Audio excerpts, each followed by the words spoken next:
নমস্কার, আমার চ্যানেলকে আপনাদের সবাইকে স্বাগত জানাই। আজকে আমি শেখাবো দই বেগুন বানানো, ওড়িশা ফেমাস দই বেগুন। তো প্রথমে আমি বেগুনগুলোকে গোল গোল করে কেটে নেব। একটু পাতলাই করবেন, বেশি মোটা করার দরকার নেই। দেখতে পাচ্ছেন আমি ভালো করে বেগুনগুলোকে গোল গোল করে কেটে নিয়েছি। এবার সেইগুলোতে ধুয়ে শুধু লবণ মাখাবো, হলুদ কিছু দেব না। লবণ দিয়ে ভালো করে ওকে মাখিয়ে সাইডে রেখে দেবো। এরকম দেখতেই পাচ্ছেন শুধু লবণ দিয়েছি, হলুদ কিন্তু আমি দিইনি ওতে। এর সাথে সাথে আমরা একটা কাজ করব। টক দই, আমরা ঘরে পাতা টক দই ইউজ করছি, আপনারা চাইলে বাজারের কেনা টক দইও নিতে পারেন। টক দইটা নিয়ে আগেই ভালো করে ফেটিয়ে নেব। তার মধ্যে আমি কিছু দিইনি, আগেই ভালো করে ফেটিয়ে নিয়েছি। ফেটিয়ে নেওয়া হলে তার ভিতরে আমি কিছু মশলা দেব। সব থেকে বেশি দরকার লবণ।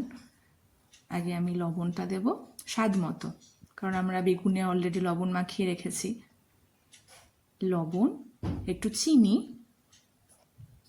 আর আমার একটা ঘরের করা মশলা আছে যার মধ্যে জিরে, ধনে, শুকনো লঙ্কা, এলাচ আর দারচিনি এগুলো মেশানো আছে। সেগুলো মিশিয়ে আমি একটা ড্রাই রোস্ট করে একটা মশলা বানিয়ে রেখেছিলাম। সেগুলো দিয়ে ভালো করে একটু জল দিয়ে ফেটিয়ে নিতে হবে, কারণ দইটা অনেকটা গাঢ় ছিল, ওই জন্য ভিতরে একটু জল দিয়ে ভালো করে এটা আবার একটু ফেটিয়ে সাইডে রেখে দেবো। দই অনুযায়ী অবশ্যই জলটা দিতে হবে, বেশি পাতলা হলে ভালো লাগবে না। এটা ভালো করে ফেটাতে হবে যেন কোনো দানা দানা বা লাম্পস যেগুলো বলে সেগুলো যেন না থাকে। এটা করে আমি ঢেকে সাইডে রেখে দেব।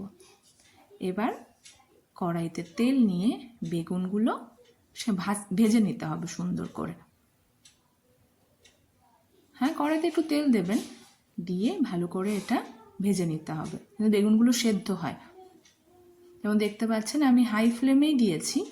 একটু ভাজার পরে পিঠটা আমি চেঞ্জ করে দিয়েছি। পিঠটা চেঞ্জ করে তারপরে ঢেকে ঢেকে আমি সেটা সেদ্ধও করেছি, মানে ভালো করে ভেজে ভেজে সেদ্ধ করে নিয়েছি। এটা এতটাই ইজি প্রসেস আমি রান্না যে আমি বলে বোঝাতে পারবো না। যখন আপনাদের হাতে কোনো টাইম থাকবে না তখন ইনস্ট্যান্ট বানিয়ে নেবেন দই বেগুন।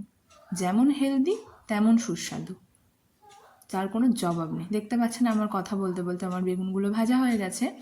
এই বেগুনগুলো তুলে আমরা কিচ্ছু করব না, ডাইরেক্টলি বেগুনগুলো আমরা দইটা ফেটিয়ে রেখেছিলাম মশলা দিয়ে লবণ দিয়ে তার ভেতরে দিয়ে দিলাম।